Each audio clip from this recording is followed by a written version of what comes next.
Hola, ¿qué tal? Bienvenidos a LegalCast, un espacio donde exploramos temas de derecho, actualidad, negocios y tecnología.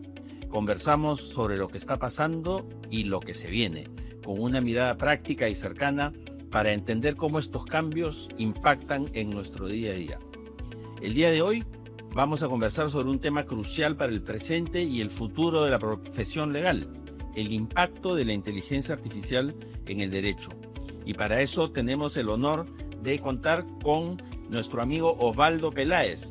Él es ingeniero electrónico especializado en ciberseguridad. Él es miembro del Colegio de Ingenieros, es presidente del área de ciberseguridad y además cuenta con un posgrado, un PhD en administración y varias maestrías. Es un experto en temas de tecnología, ciberseguridad, inteligencia artificial. Así que bienvenido, Osvaldo. Abel, muchas gracias. Gracias por la invitación y atento a las preguntas que podamos desarrollar en estos minutos. Excelente, muchísimas gracias por tu presencia.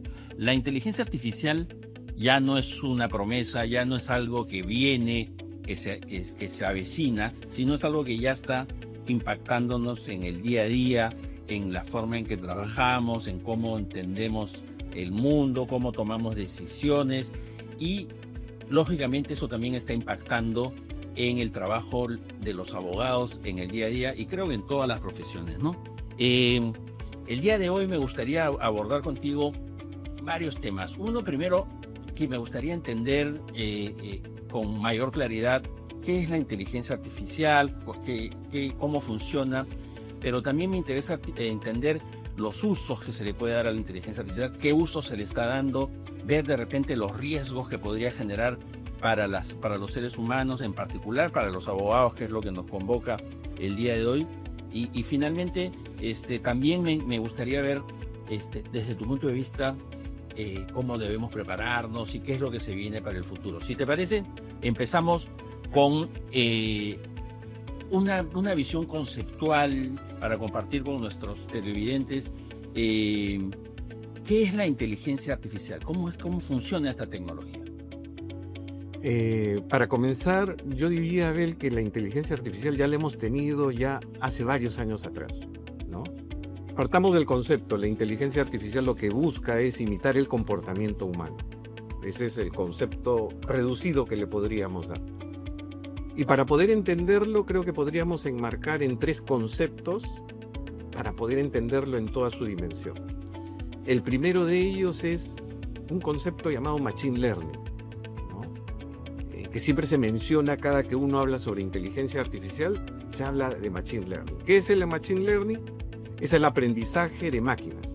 Es decir, una máquina en forma automática está aprendiendo sobre cosas que nosotros vamos utilizando. Por ejemplo, para llevarlos al terreno cotidiano, cuando nosotros utilizamos Netflix, por citar un ejemplo, colocamos nuestras preferencias, ¿no?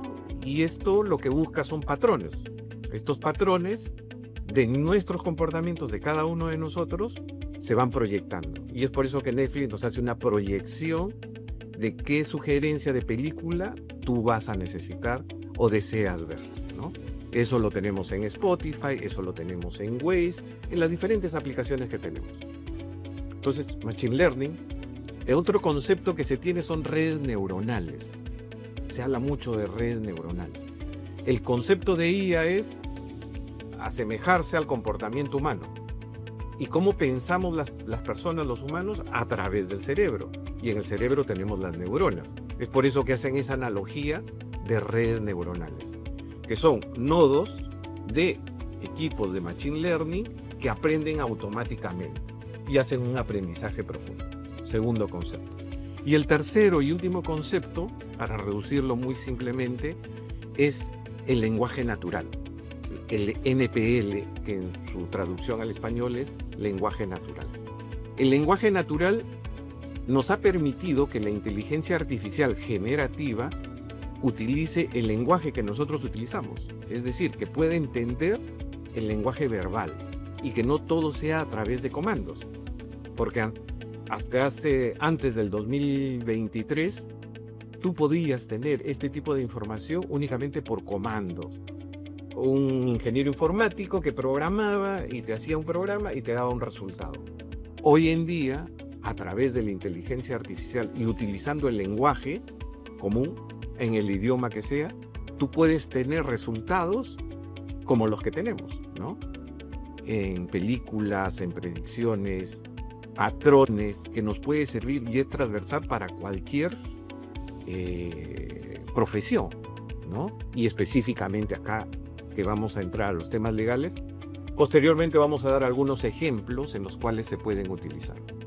Correcto, entonces, entendiendo lo que nos comentas, la inteligencia artificial es una tecnología que tiene capacidad de aprender, funciona asemejándose más o menos al comportamiento del cerebro humano y entiende nuestro lenguaje natural. Esa es la inteligencia artificial actual, digamos. Exactamente. ¿Correcto? Exacto. Entonces, este uso del lenguaje artificial lo que está generando es que cualquier persona de cualquier formación, de cualquier carrera, pueda interactuar con esta inteligencia artificial y obtener los resultados casi sobre cualquier materia. Es transversal a cualquier tipo de actividad, profesión de la que nosotros conocemos hoy en día, ¿no?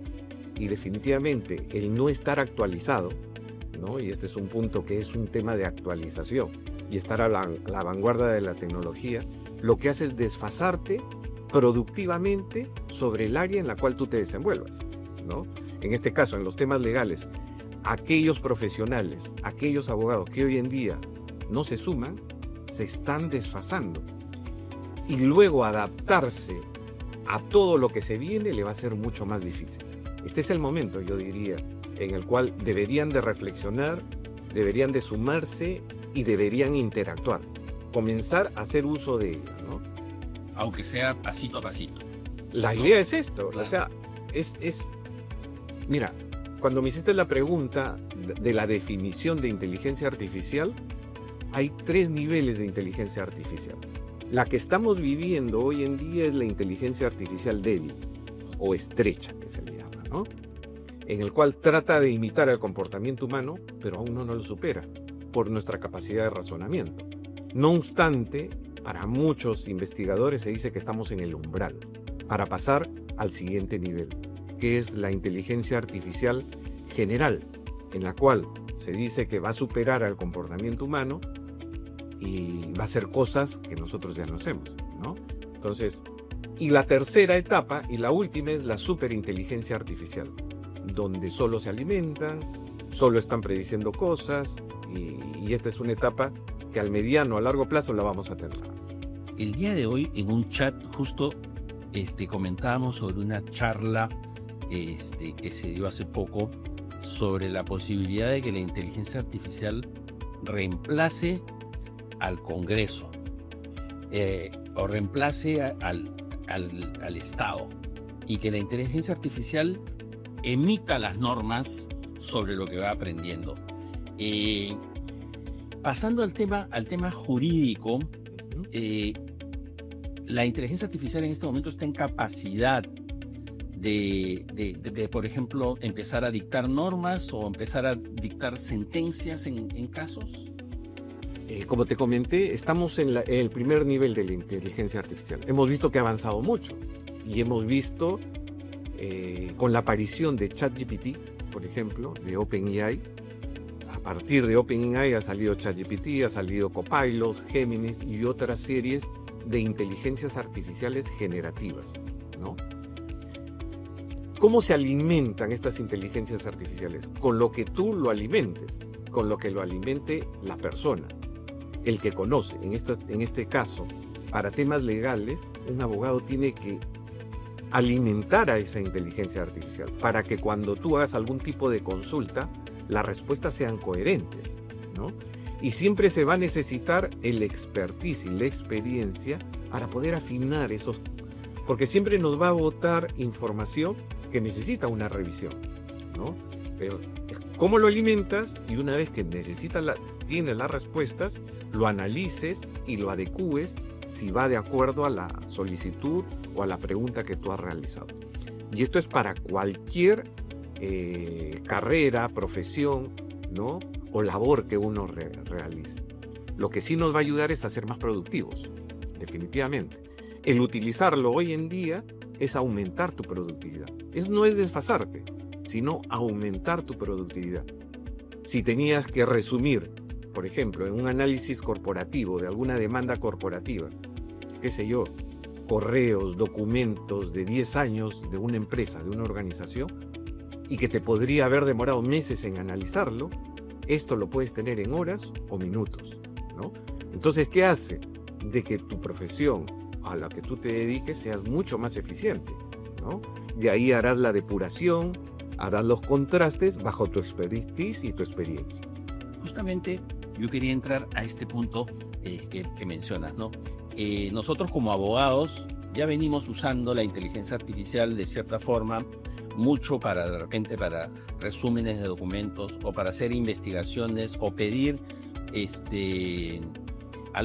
algunos puntos importantes para una investigación, por ejemplo, ¿no? Académica, ¿no? Uh-huh. Que nos diga cómo va avanzando algún tema en el mundo, porque ahora ChatGPT, el bot 3, creo que tiene ya capacidad de entrar a las redes sociales y a partir de o al internet en general, y a partir de ahí traerte la información, ¿no? Por lo tanto, la capacidad que tiene de recibir, de captar información y darte a ti un compendio o un resumen que te pueda servir como primer paso para un estudio más profundo, yo creo que es súper útil.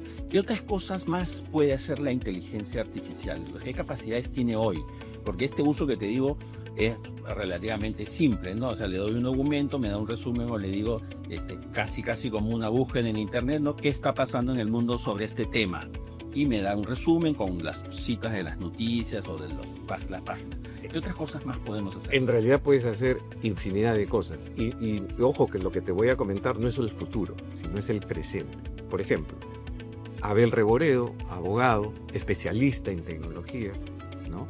Puede tener un asistente virtual las 24 horas, ¿no?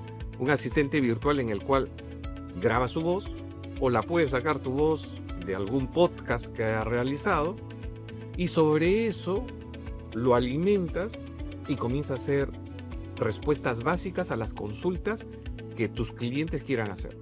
Con un código QR en tu página web, cualquier persona que entre a la página web escanea el código QR y te sigue una secuencia de preguntas.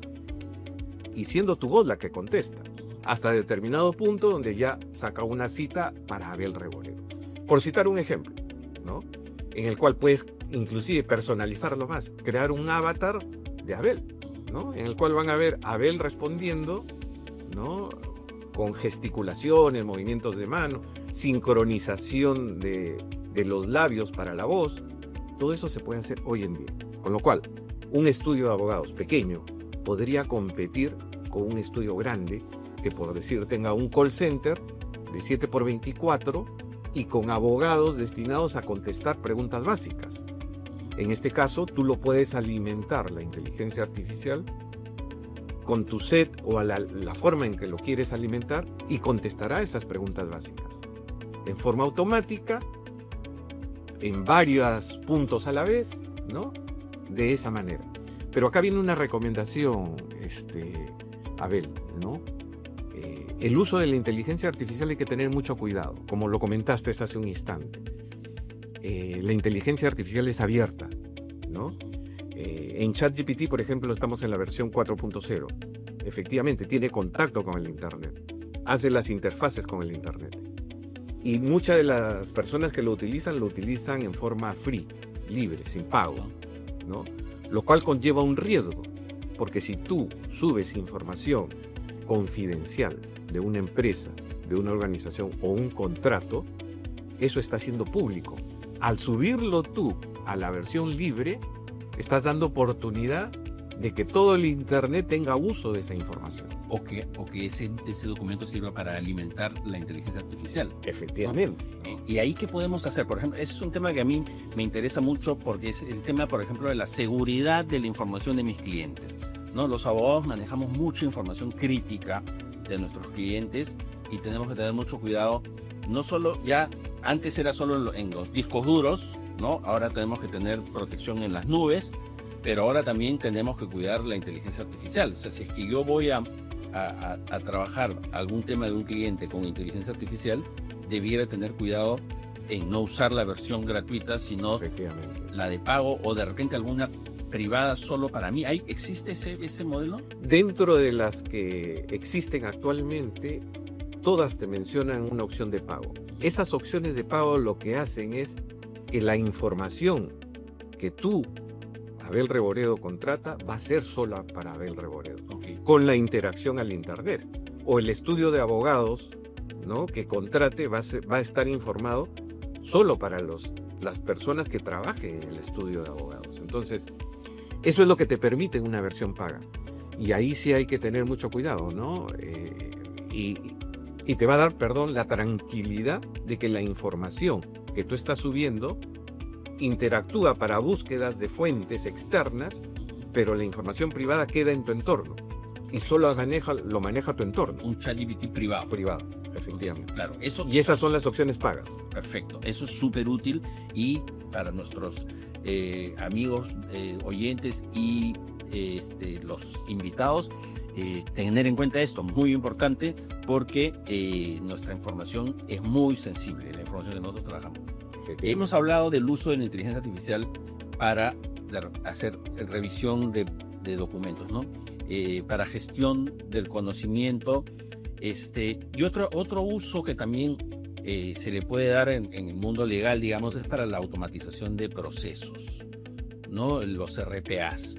Ahora he estado viendo mucho esto de los agentes, ¿ya? He estado viendo aplicaciones como Make, como N8N o B0, que lo que te permiten es programar, pero sin código, ¿no? Con lo que se llama no code, ¿no? Entonces ahí tú puedes armar como una especie de inteligencia artificial o un robot virtual que está entrenado para hacer ciertas actividades. Y eso yo lo veo súper útil, porque no solo en el derecho, ¿no? En todas las carreras siempre hay algunas tareas que son medias repetitivas o que se pueden automatizar. ¿Eso cómo funciona? ¿Cuál nos recomendarías al respecto? Cuando uno hace, por ejemplo, algún tipo de consultoría a una empresa, la organización que sea, comienza primero por definir el nivel estructural, cómo es la estructura de una organización, quiénes son las que las conforman, y como tercer paso, cuáles son los procesos que están involucrados para que esa organización funcione. Lo traslado a un estudio legal, debería ser exactamente lo mismo: cómo está estructurado, quién es la parte organizativa y los procesos. Dentro de los procesos se pueden automatizar muchos de ellos, ¿no? Y como lo comentas, ¿no? Tú puedes, por ejemplo, una notaría, por citar algún ejemplo. Las notarías, todo el tema de contratos de compra y venta de autos, compra y venta de casas, etcétera, podrían estar ya alimentados, ¿no? Para que simplemente, en una revisión muy simple, tú puedas colocar los datos del comprador, los datos del vendedor, una verificación, e inclusive la validación biométrica por inteligencia artificial la puedes hacer, ¿no? Porque no necesitas ser un experto en programación, únicamente a través del lenguaje natural, ¿no? Que tú le dices, compórtate como un experto en tributarista o la especialidad que sea, quiero que me redactes un procedimiento de algo, y te saca el programa, ¿no? Es como si tuvieras una app, y la cual la puedes cargar, código de programación, y la puedes subir a tu laptop, a tu celular, y la comparte todo el estudio, ¿no? Puedes llegar a tener esa simplicidad de tus procesos, que eran manuales, en digitalizarlos, sin contratar a un especialista. Hay muchos procesos que requieren muchas personas y mucho tiempo, ¿no? Que teniendo un robot de este tipo se puede ahorrar, porque ahora lo que nosotros enfrentamos, creo que en general todos los profesionales, es que todo tiene que ser más rápido y más barato, y la única forma de lograr que todo sea más rápido y más barato es apoyándose en tecnología, pero usándola como herramienta, no usándola como un reemplazo del profesional, porque he visto algunos casos, ya varios casos en Estados Unidos, que algunos abogados han presentado documentos legales al Poder Judicial con citas de leyes que no existen o citando casos que no existen.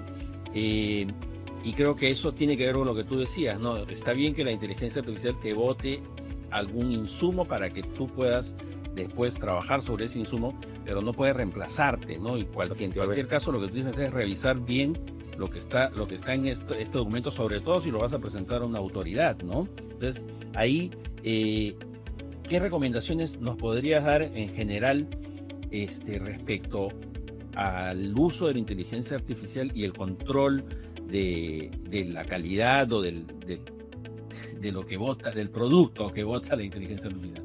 Me has hecho recordar, dentro de estas, una investigación que tuve, encontré que un juez había tomado peruano, había tomado una sentencia basado en inteligencia artificial. Mira, ya lo están utilizando, pero viene ese riesgo, ¿no? El riesgo que tú acabas de comentar es, primero, cómo lo alimentas.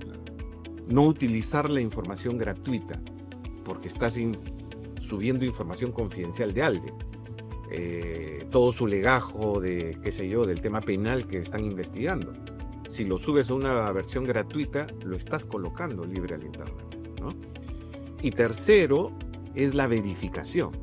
Es decir, ahí viene el expertise, ¿no? El expertise de la persona que va a analizar lo que la inteligencia artificial te está dando como respuesta, si es coherente o no es coherente. Entonces va a depender mucho de cómo lo alimentas y tercero, de tu expertise, de la validación de la información que te está dando, ¿no? O sea que por el momento podemos decir que la inteligencia artificial todavía no reemplaza a los humanos, como nos decías, no estamos en la primera Viene fase. Para complementarnos. Exacto. A ver, nos complementa muy bien, nos agiliza muchas cosas, ¿no?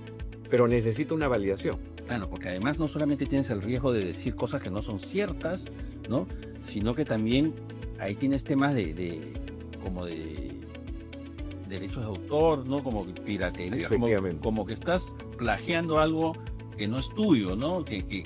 Ahí vienen los temas éticos, claro, que creo que en nuestro país todavía no se están tocando. El tema de la privacidad, el tema de la confidencialidad de la información, ¿no? Y el tema de los derechos de autor. Exactamente. ¿No? Hablemos de esos temas porque justamente los riesgos que implica el uso de la inteligencia artificial es un tema importantísimo. Empecemos con este tema de los temas éticos, ¿no? Los aspectos éticos del uso de la inteligencia artificial, porque como tú bien decías, depende cómo yo la alimente, voy a tener resultados de acuerdo a esa alimentación, ¿no? ¿Qué pasa si yo la alimento con contenido sesgado, ¿no?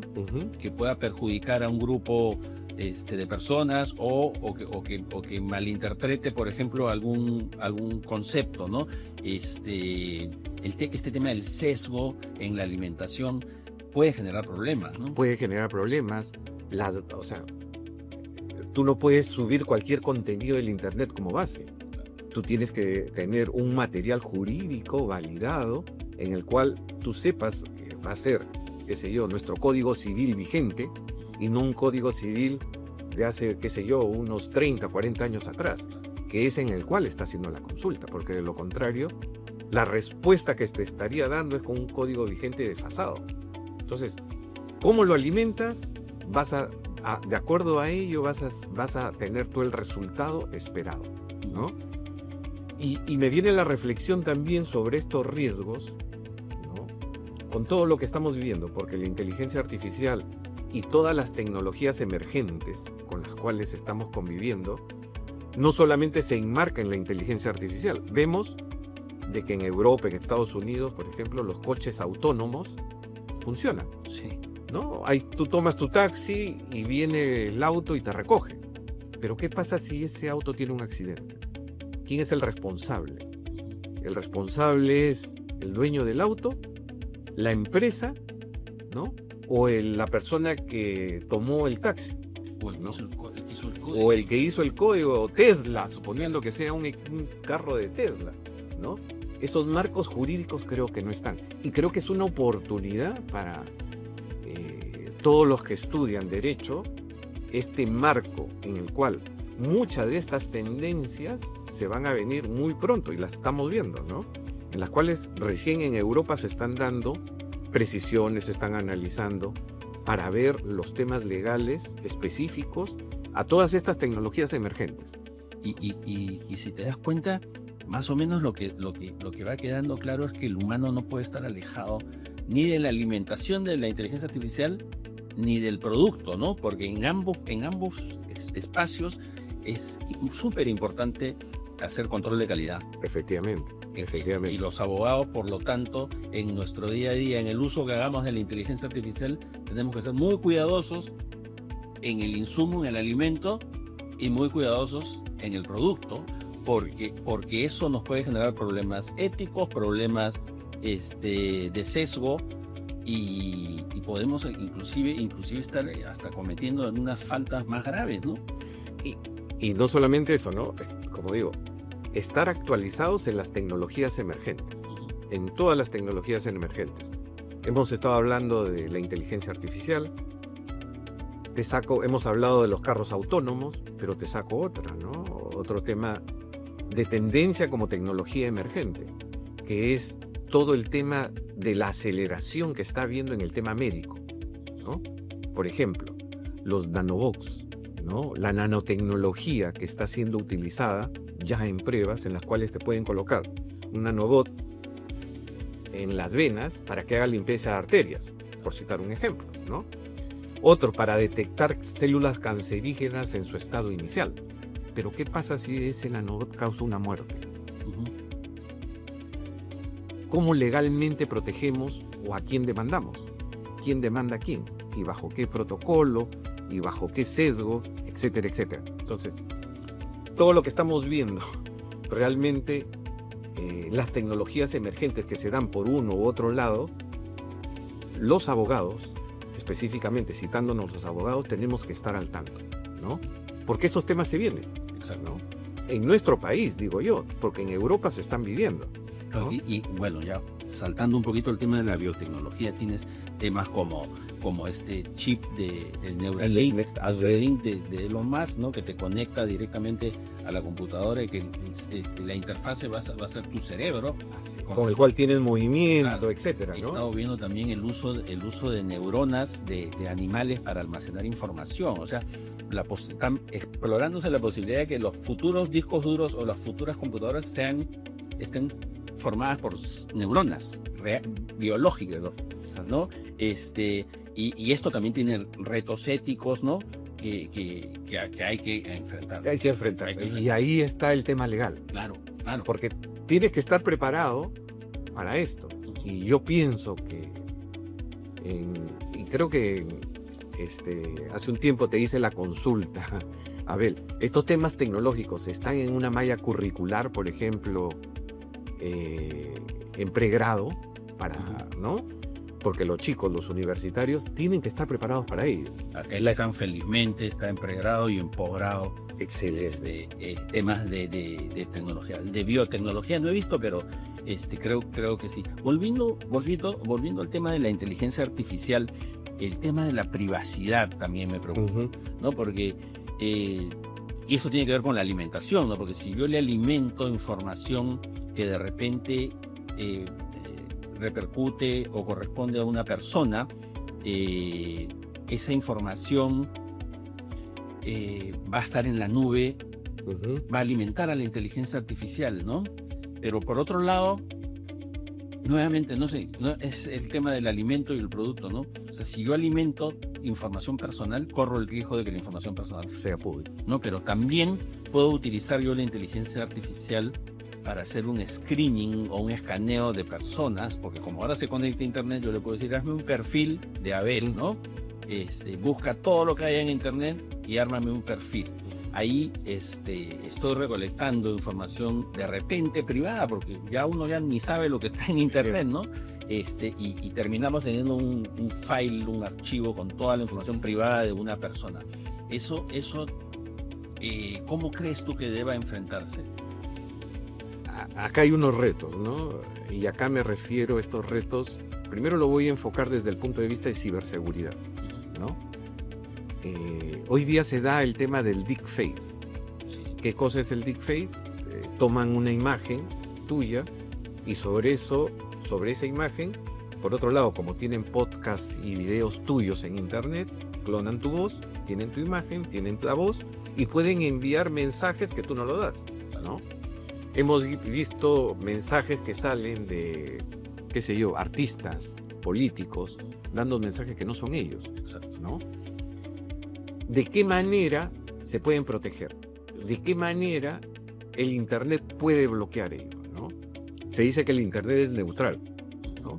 Y en nuestros países, y en Europa, América, etcétera, lo es. En China, eso no, ¿no? En China sí hay una intrusión. Bloquean determinados tipos de páginas, etcétera, para evitar ciertas cosas. Pero, ¿qué hacer ante esto, no? Definitivamente ahí hay una serie de retos que se están viendo técnicamente para poder validar cuando una imagen, un video es válido o no, ¿no?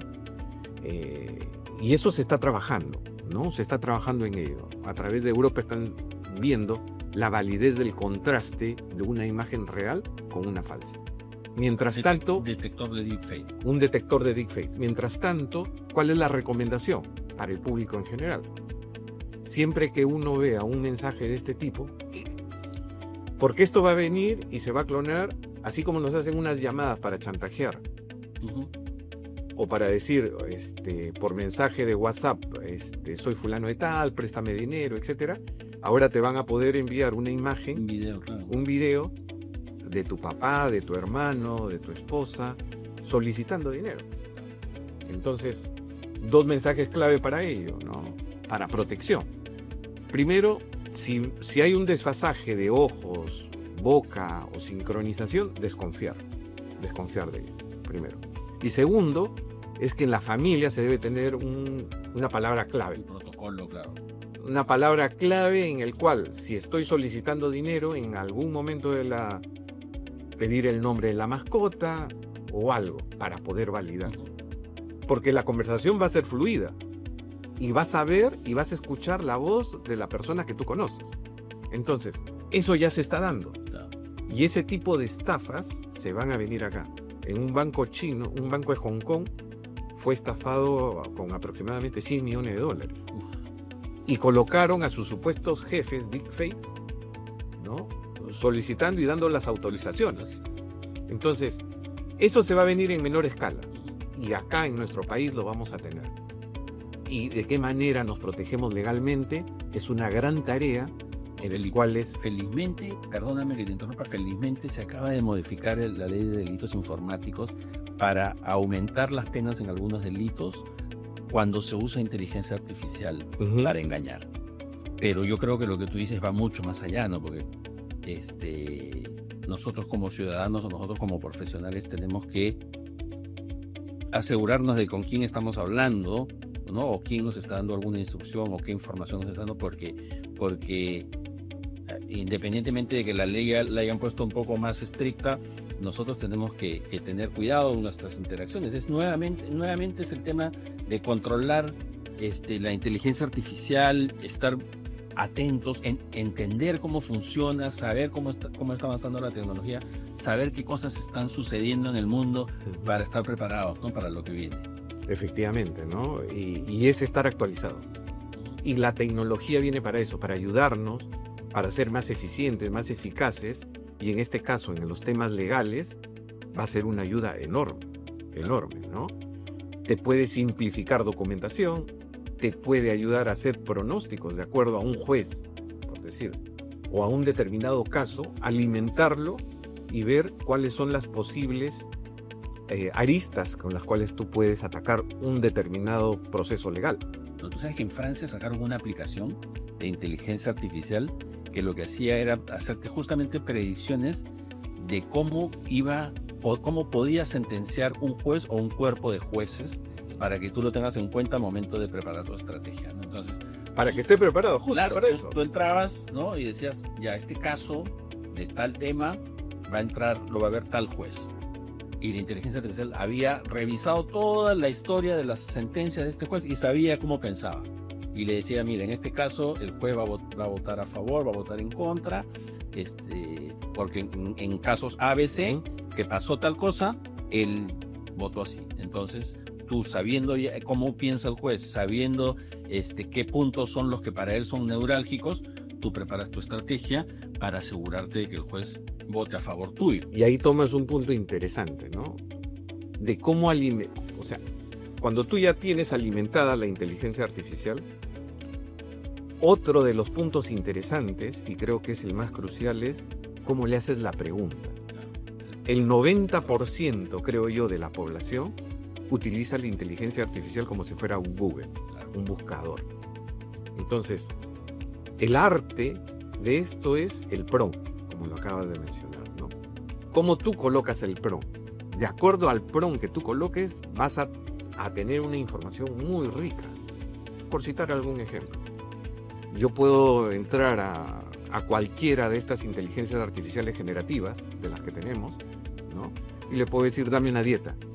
Y te va a dar una dieta. Y te va a decir, no soy nutricionista, toma estas características, etc.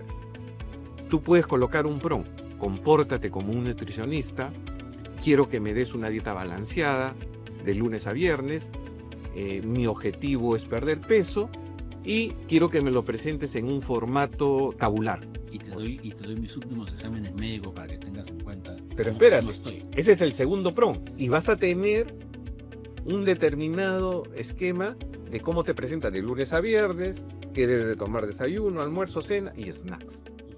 Pero si tú a ese mismo prompt lo alimentas y le dices, adicional a lo que te he dicho, agrégale que soy diabético, Claro. Que tengo hipertenso, y hazme las preguntas que tú desees, es ahí donde tú lo puedes alimentar. Y como resultado final va a ser un programa mucho mejor que un nutricionista personalizado con tu edad, peso, sexo, etcétera, etcétera, etcétera. Entonces, El tema del prompting también. el tema del prompt es un tema importantísimo. Claro, que nosotros como abogados también tenemos que aprender. Y ahí viene el caso que tú dijiste, por ejemplo, en este tema se aplicó. Quiero que te comportes como el abogado A, el abogado B o el abogado C, ¿no? Mi contexto es el siguiente, estoy bajo un proceso legal de tal característica, con esta característica, etc.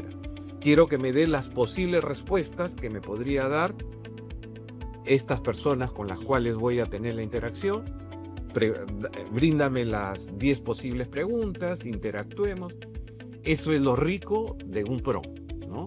Tanto así de rico es que en Estados Unidos hay una carrera que se llama Ingeniería de Prompts. Ah, mira, Sí, justo como para... es el que pensaba Hay que- para traerla aquí. Y sí, pues el prompt es algo que tú vas desarrollando, pero que también ahora se puede desarrollar conversando, ¿no? Porque yo la otra vez estuve caminando por el parque de mi casa y puse ChatGPT en modo conversación de voz y estuvimos conversando sobre algunos retos que tenía en ese momento en la oficina y le pedí consejo, le dije, búscame en el mundo qué están haciendo los estudios de abogados sobre este tema. Y se metió a buscar, mira, han hecho esto en Europa, han hecho esto en Asia.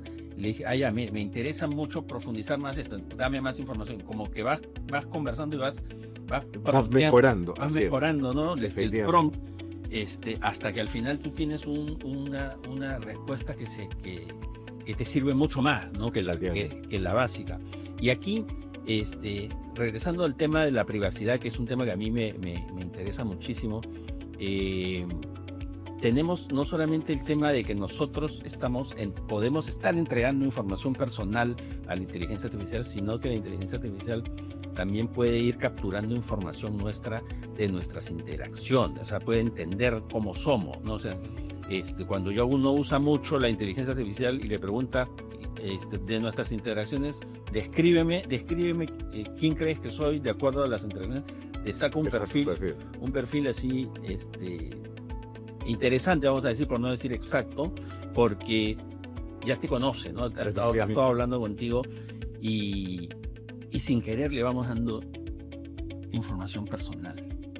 Ahora, esa es la información personal que uno es con la que interactúa, pero hay un tema muy delicado que es cuando utilizamos, por ejemplo, en casa tenemos a Siri, tenemos a Alexa, en las cuales siempre están en tono pasivo, Así es.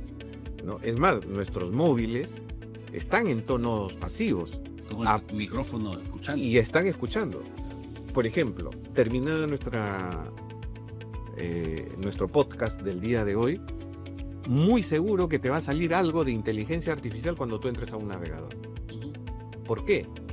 Porque comienzan a alimentar y los procesadores comienzan a funcionar, y así como te hablan de inteligencia artificial, te va a hablar de cursos.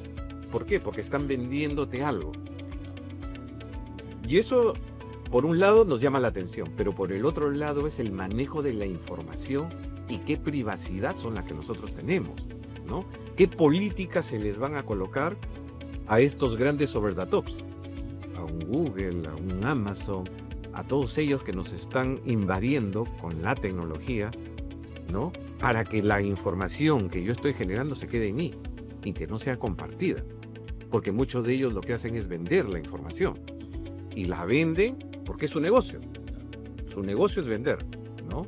Y uno de los que más venden este tipo de información es Facebook, TikTok, etcétera. Que en todo momento están escuchando lo que estamos conversando, ¿no? Y ahí quiero ir a un punto que es importante, que es que nosotros como ciudadanos debemos tener claridad respecto a lo que queremos sobre nuestra privacidad, ¿no? Cuando, por ejemplo, tú mencionabas Waze hace un rato. Ajá. Y yo con Waze comparto mi geolocalización, que es un dato personal. Pero se lo entrego sabiendo Uh-huh. que se lo estoy entregando y que lo va a guardar. Yo creo que esa es la gran diferencia de lo que debe ser nuestra gestión de nuestros datos personales, porque tenemos que hacer las cosas con conocimiento, ¿no? Porque si a mí me interesa que Spotify me pase música que yo solamente a mí me gusta, tengo que saber que está procesando información personal sobre Tus preferencias, tus gustos. preferencias, ¿no? Comportamientos, usos, ¿no? Entonces, yo creo que con el conocimiento, cuando uno está sabiendo qué es lo que pasa, autoriza o controla más o menos su privacidad. Yo creo que como ciudadanos, yo creo que tenemos que tener un poco más de formación y preocupación sobre cómo funcionan estas tecnologías, que es algo que tú vienes repitiendo desde que empezamos, ¿no? Tenemos que saber cómo funcionan, tenemos que saber cómo gestionan la privacidad para que nosotros podamos tomar decisiones informadas, con conocimiento. Tú sabes de que hay una página que entras a Google y te saca toda tu ruta de lo que tú has realizado. Los viajes, las locaciones en las cuales tú has ido, los viajes internacionales, y te saca si has ido por avión, si has ido en auto, y lo tiene almacenado por años. Así es. Entonces, muchos de nosotros que hacemos uso de todo ello no lo sabemos. O sea, la cuestión es saberlo, porque hay formas de cómo tú evitar esto, ¿no? Y por ahí he conocido casos de donde han habido conflicto de parejas justo porque la otra pareja no sabía cómo utilizarlo y tenía toda su ruta compartida. Claro, Así es. hay que saber, hay que conocer la tecnología, hay que saber cómo se usa nuestra privacidad y cómo gestionar nuestra privacidad, ¿no? Ya cerrando, antes del cierre me gustaría hacerte una pregunta. Por lo que tú nos dices, en el momento la inteligencia artificial básicamente procesa un alimento que le doy y bota un producto. Todavía no está en la capacidad de tomar decisiones estratégicas, no, Así es. no es un consejero tan fiable en ese tipo de cosas, no es más una herramienta que me ayuda, ¿no? Así es. Como te comenté, estamos en la primera fase. Claro. Con los patrones, o sea, con la alimentación que nosotros lo alimentamos y nuestro comportamiento, ellos lo que hacen son patrones. Pero para elegir el patrón somos nosotros el que tomamos la decisión, sí o no. Claro. Y este es el feeling bajo el expertise, la experiencia que tenga el profesional para el uso, ¿no? Claro. Y para tomar las decisiones tenemos que estar informados y tenemos que saber, para tomar decisiones de con qué alimento y qué hago con el producto, Así es. teniendo en cuenta todo lo que hemos visto, ¿no? Todo lo que es privacidad, todo lo que es derechos de autor, todo lo que es información confidencial, ciberseguridad. Yo creo que la enseñanza de hoy, digamos, va por el lado de hay que saber, hay que estar informado y hay que cuidar cómo usamos esta tecnología. Y con esto ya dando cierre a esta entrevista, me gustaría que nos des una mirada de futuro. ¿Cómo ves tú esto? Ya nos has dicho ya más o menos que estamos a punto de entrar a la segunda fase, ¿no? Pero ¿cómo ves tú el futuro en los próximos meses, años? ¿Y qué recomendaciones tú le darías a nuestro público, a los abogados que están viendo este podcast? Lo primero, a los estudiantes y abogados en sí, de que esto no es un futuro, este es el presente y que tienen que estar en el presente.